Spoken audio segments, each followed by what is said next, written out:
What is up? What is up? This is your girl Gloria from Heart of the City, San Diego, going live this morning. And was I was up early this morning, and I was just like, I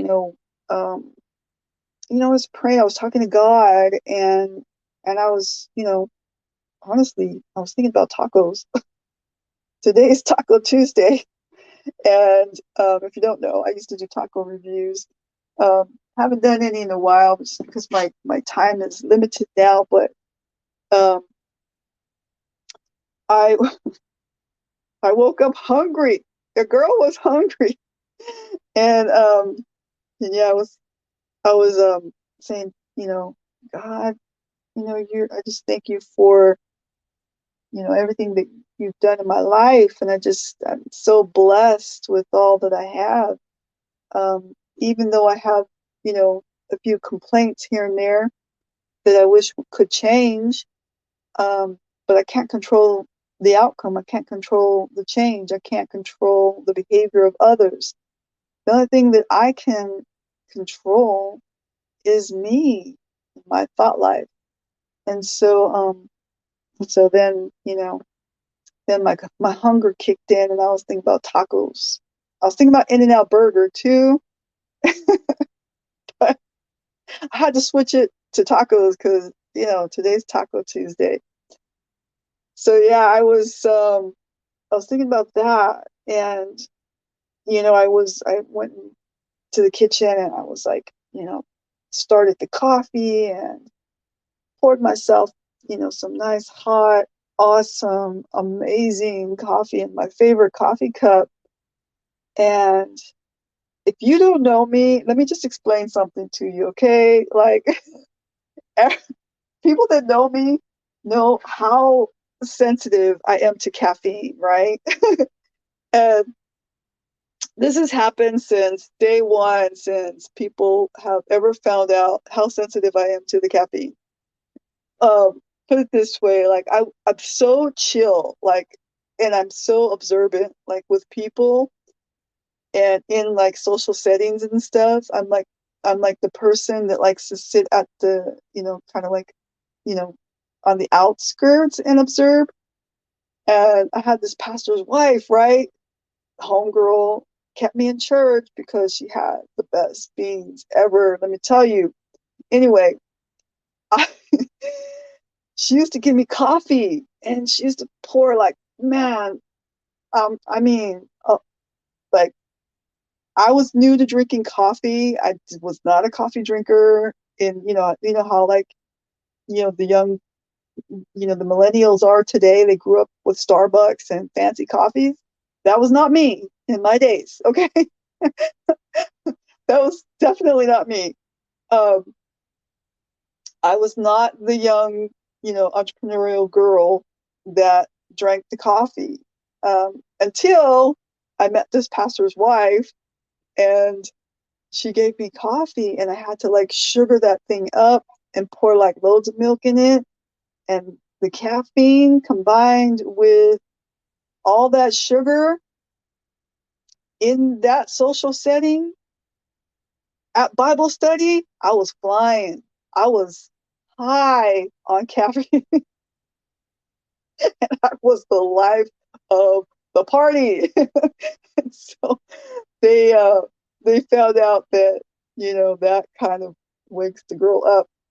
And so yeah, ever since then, um people have been trying to give me caffeine. Anyways, when I do drink the coffee, I have this thing called flow that kicks in. Any of you who are an entrepreneur, or you are in the ministry in any way, shape, or form, you understand when the flow hits. You know what that means. You know that there is a word in your heart that kicks in. You are believing that it is Jesus, and it is probably the caffeine. That is your girl. That's your girl. So anyway, combined with Jesus and caffeine, whoo, I got the flow. I was reading. I woke up, and I grab the coffee, and I love to have a little read, okay? I'm not always reading the Bible, just so you know. There are times when I don't just read the Bible, okay? I know you think I'm a nun. A lot of you out there, you think I'm a nun.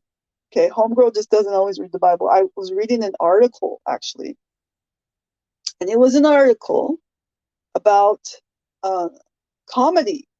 And I was just consumed by this article on comedy, which was so interesting to me. Because if you don't know me, I'm a why do people do what they do kind of thinker, right? So I am like curiosity at the highest level. I always want to know the why behind who they are and what they do. And so this is the way that I constantly think. And as I'm reading this article on comedy, it is very psychological, right? So you got to know that comedy isn't just some random person jumping up there and telling a joke. Okay, it is got to do with some psychology. It's got to do with some darkness and some laughter and how they view the world. But this article was talking about comedy in crisis today. What does that look like? And it went back to a situation that happened in America called 9/11. Now, you know exactly what I'm talking about, okay? And this article went back to 9/11 and comedy, right? So comedians there was this quiet moment in comedy, and every comedian was trying to find just the right balance of darkness and laughter. And one comedian was brave enough to take the stage and go there. He went there in the crisis talk, in the traumatic talk, and tried to make laughter out of it, but instead he got criticized. Okay, but what I was impressed with was that he was brave enough to take the stage, right? So basically it was criticized, like all over. He was talked about, it was criticized. Was it the right timing to come back to create comedy in an era of crisis, right? So then you got these comedians that finally find this kind of balance, and psychology behind laughter. And the article is talking about how it goes back to the caveman days, right? How, you're back in the caveman days, they, they instead of, they're in the darkness. There's a lot of trauma, a lot of crisis in the caveman days, right? I don't know if they know they're in crisis, but it's very, very dangerous for them, right? So they're now, they're talking about this one, being in the cave and not knowing, if that noise that's being made is a tiny little mouse or a saber-toothed tiger that's ready to eat them.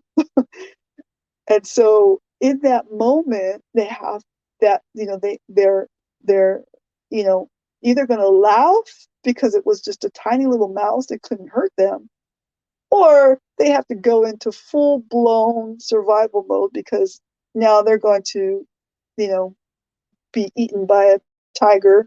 And how do they defend themselves, right? And it was this read was so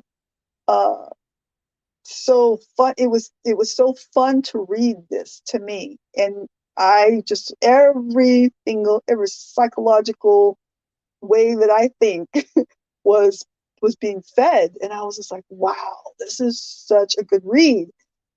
And I was like, it was just going on about how comedy um, touches in with the darkness, and what this reminded me of is when I was going through my training in my chaplaincy training.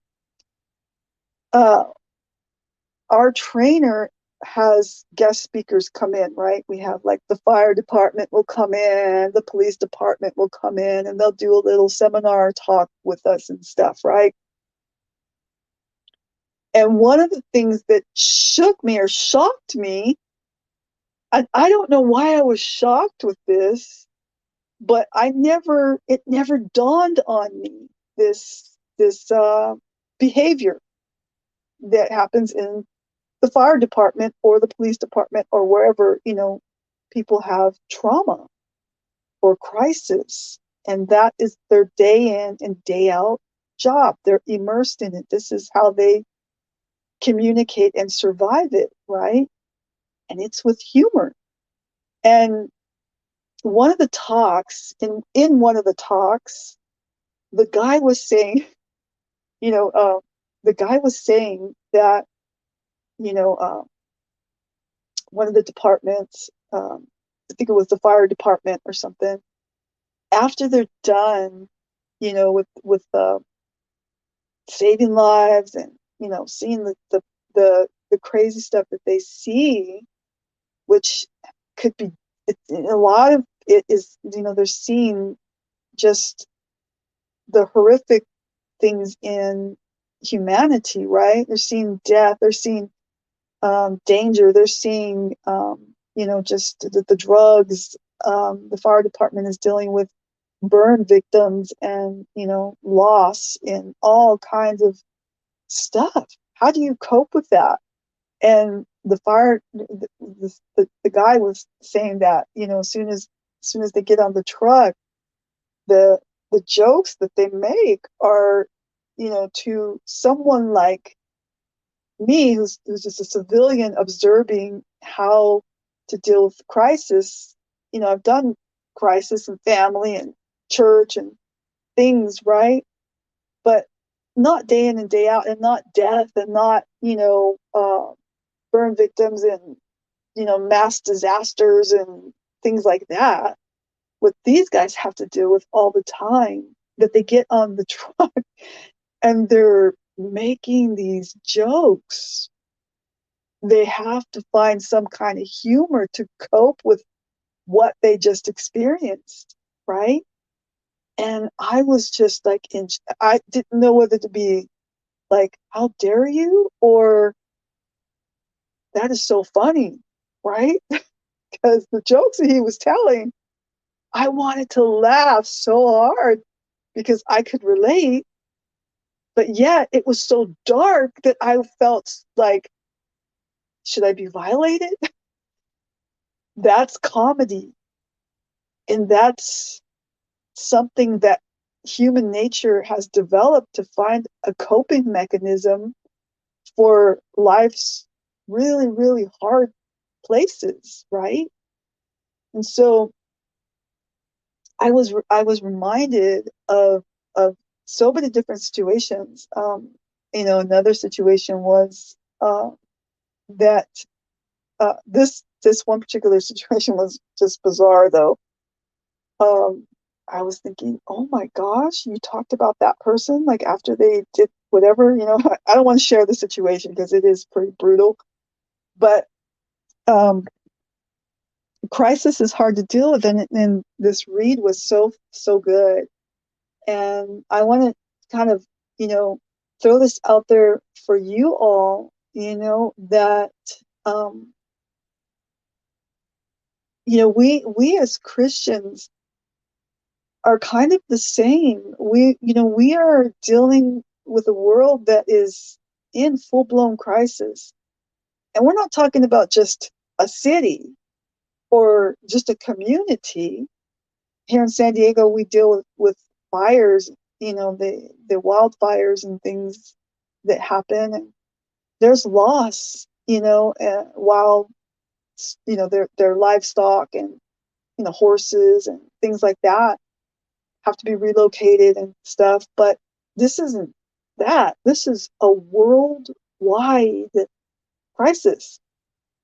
And so many of us are trying to find ways to cope, right? And so much is being done in the workplace. And here's another story, is that I'm in my workplace, and a lot of stuff I can't share the actual names and people that it happened to because of confidentiality reasons on my work site. But I deal with the fire department all the time and emergency personnel all the time. But lately, you would not even imagine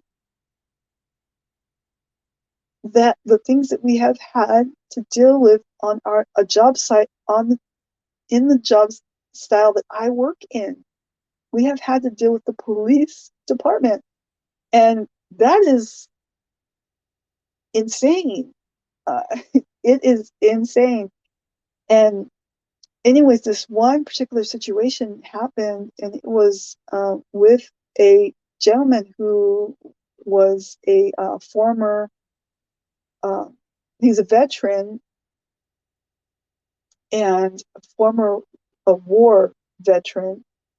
And a situation came about with him, and the fire department was there, and it was one of the guys, an older gentleman who was one of the fire department guys that were there as a fireman, and he came and stood next to me, and for whatever bizarre reason was needing to talk.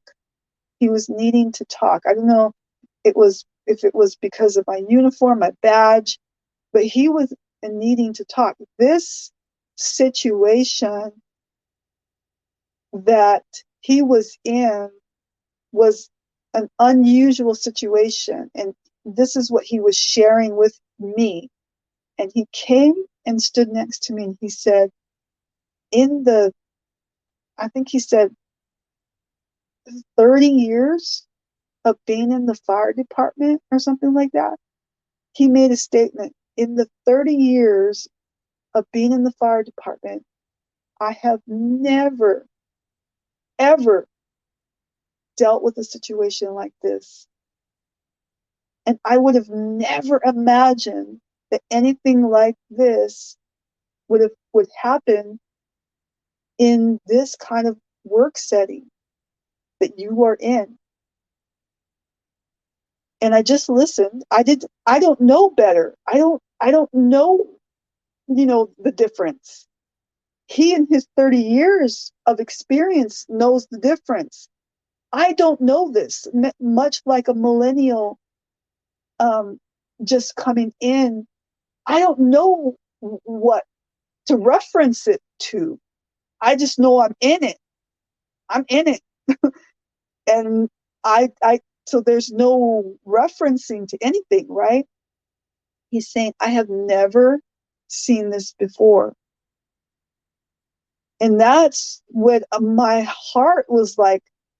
I was gutted, and I just listened.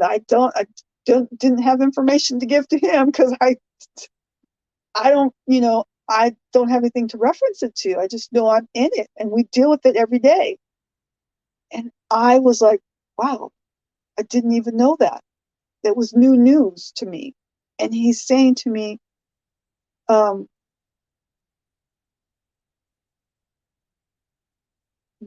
that he never dealt with this, and how do I deal with it? And I just listened. I didn't even know. I was like a deer in headlights. I was frozen with curiosity of, I didn't even realize that it was something a light bulb went on, and I just had learned something new that day. And as I went outside, he was sitting down on one of the lounge chairs outside by himself, just looking out into, not looking up to the sky, but he was just looking out, like daydreaming at what just happened. I don't know if he was, I don't know if he also was a veteran somehow, but definitely this experience was something that just was taking up his emotional um, mind at the moment, and he just was absorbing it. And that's the other thing that he said. He said, this the world as we know it has changed. The world as we know it has changed. And he was kind of in a bit of I want to say almost a daze at absorbing what was just happening to him. And I was taken back at watching this man go through this process. It was bizarre. It was strange to me. And I've been doing the ministry for a long time, and he's been a firefighter for over 30-something years, and he has never been in a situation that I deal with day in and day out. But yet I don't have anything to reference it to, and that's all I know. And I easily get through it. But yet he walked in and he was blown away by it. He was emotional by it. It hurt his heart almost. And he had to go sit down alone and kind of even take a breather from it. And he says, who would have ever known that this stuff happens in these places as well? Due to confidentiality reasons, I'm not sharing the place or the people or whatever. I'm just sharing a situation that happened with the fireman, a firefighter that I was talking to, who came straight to me. I am a chaplain, and I listen to people's stuff all the time, every day, all the time. And one of the things that I learned from my trainer, Mickey Stonier, was sometimes you don't have the words and you just listen. I didn't have the words to say to him. I didn't say, oh, this is how we cope, this is what we do. I didn't have the words. I just absorbed what he said and let him do the process of whatever emotional process he needed to go through with that. And we made eye contact a couple of times as he sat alone. I walked by and just smiled and, gave him the eye, like, are you okay? As he was processing this. And throughout the day, there were several calls where he was on duty and we kept seeing each other, and he just was kept, like, it was this weird where we kept seeing each other kind of thing. This really impacted this guy. And I was just like, I went home thinking about this. It went with me. And I was just like, wow. And we had a moment of humor. And in one of the night calls, right before I got off shift, there was another situation where they had to come back and he was still on duty. And we had a moment of humor with the situation, and was able to have a laugh. And then I said, I got to go. I'm off duty now. And so,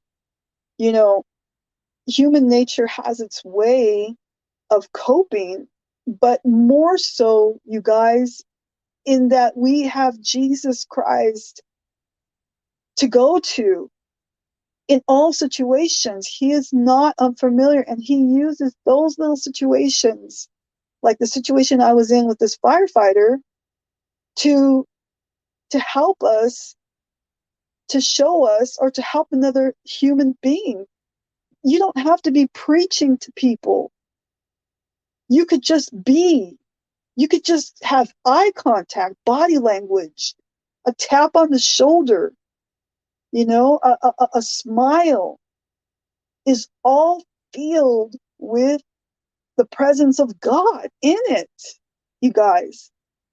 Our whole being, if we are a believer in Jesus Christ and filled with the Holy Spirit, our whole being is full of God, you guys. Because it isn't us who does it. Sure, we're the vessel. We can operate, and we can pat someone on the shoulder and things. But God is more than capable. The Holy Spirit is more than capable of making that connection with another human being, to give them support, or just a listening ear, or an eye contact. Sometimes that's all that's needed. I didn't have to say, "Oh, I'm a Christian. You know, Jesus is all in this," and let me give you a word of prophecy. um, I didn't have to do that.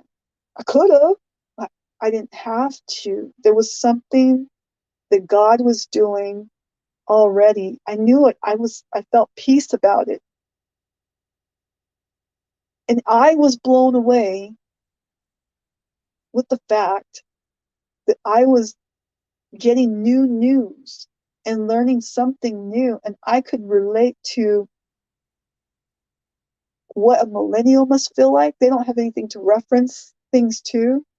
What I feel like, and I didn't have anything to reference anything to, and I'm not young, and I have a lot of experience in the ministry,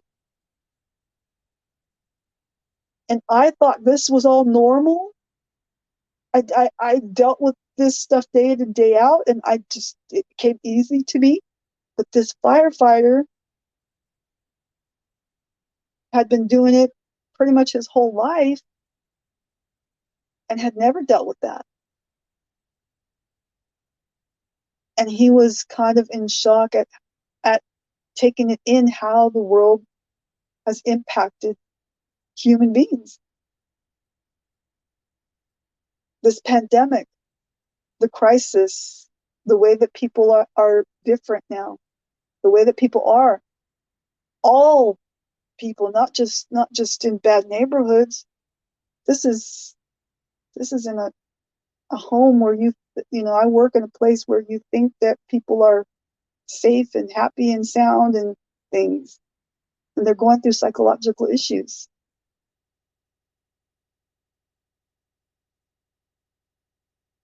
We need Jesus.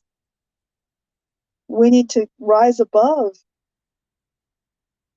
We need to share love wherever it is. Just a peaceful body language, just an eye contact, guys. I love you guys, and I'm just sharing an inspirational word.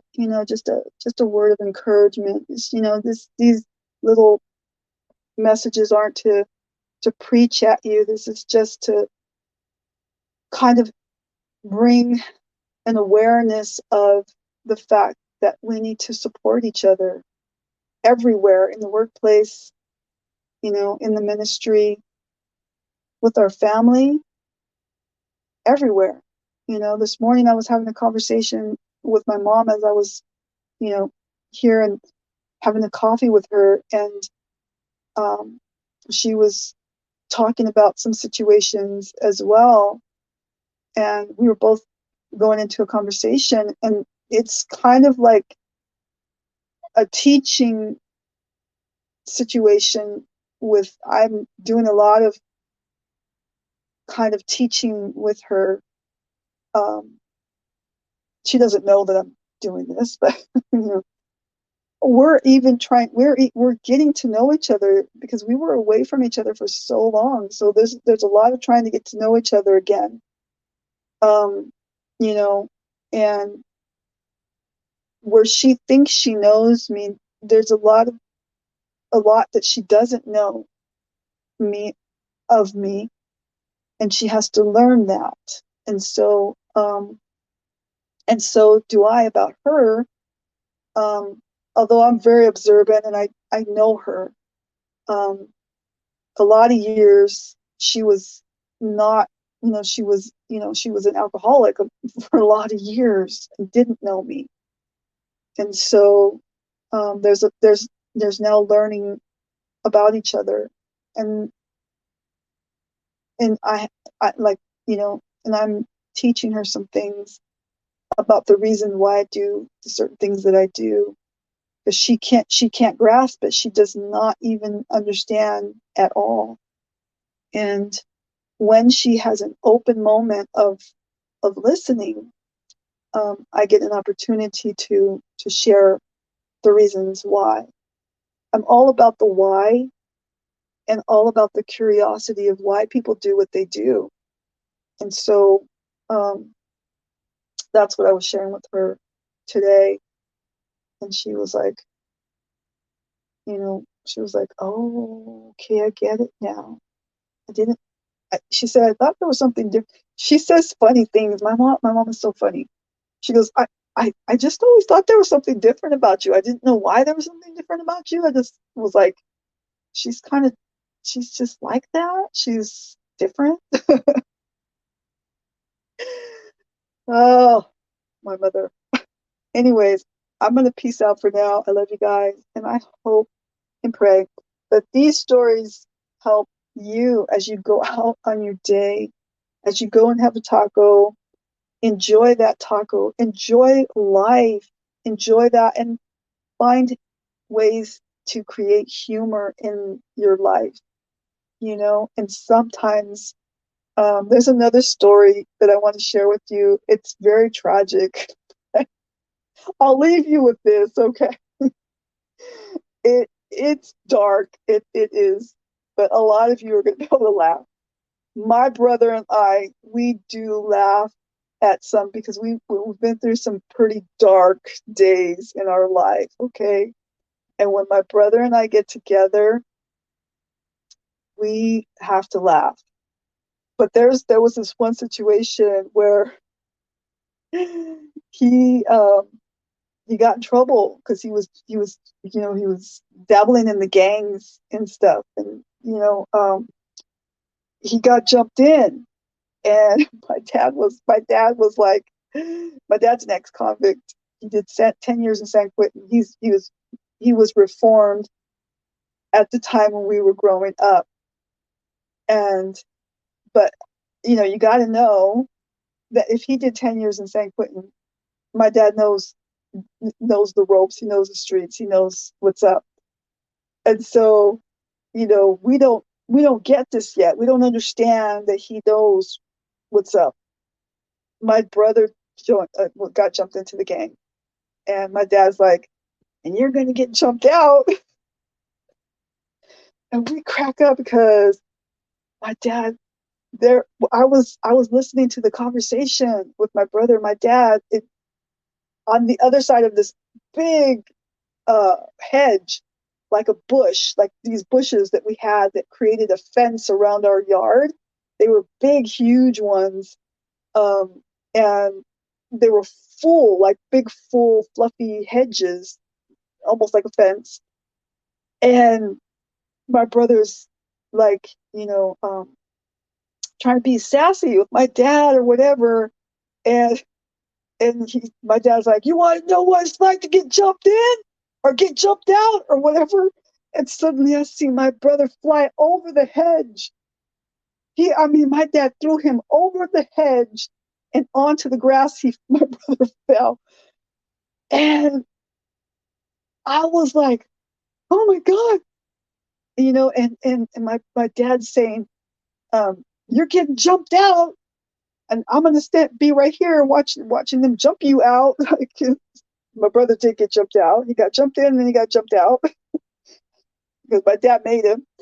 But what was funny is we crack up about that. I was like, "Yeah, little Joe, you went flying over the hedge like Superman." And there was no more gang activity in your life because daddy done spanked that out of you. Anyways, I'm gonna let you go for now. You can have a laugh about that one. If you ever get to know my brother, he is probably laughing his head off. He always does about this story. I love you guys. Bye and peace out.